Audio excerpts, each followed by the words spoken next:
ஏசியிலிருந்து காற்றுதானே வரும், பாம்பு எப்படி வந்தது என அதிர்ச்சியை ஏற்படுத்தக்கூடிய காட்சிதான் இது. விருதுநகர் மாவட்டம் சிவகாசியில் அம்மன் நகரைச் சேர்ந்த அரசன்ராமன் என்பவரின் வீட்டில் உள்ள ஏசியில் பாம்பு தஞ்சமடைந்துள்ளது. இதனை கண்டு அதிர்ச்சியடைந்த வீட்டினர் உடனடியாக தீயணைப்புத் துறையினருக்கு தகவல் தெரிவித்தனர். அதன் அடிப்படையில் அங்கு விரைந்த தீயணைப்பு வீரர்கள் ஏசிக்குள் சிக்கிக் கொண்டிருந்த 6 அடி நீள சாரை பாம்பை லாவகமாக மீட்டனர்.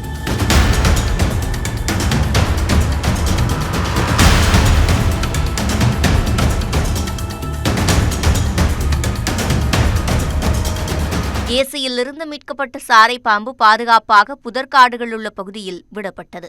இந்நிலையில் வெப்பம் அதிகமாக இருப்பதால் ஏசியை முறையாக பராமரித்த பிறகே அதனை பயன்படுத்துவது நல்லது என துறைசார் நிபுணர்கள் அறிவுறுத்தியுள்ளனர்.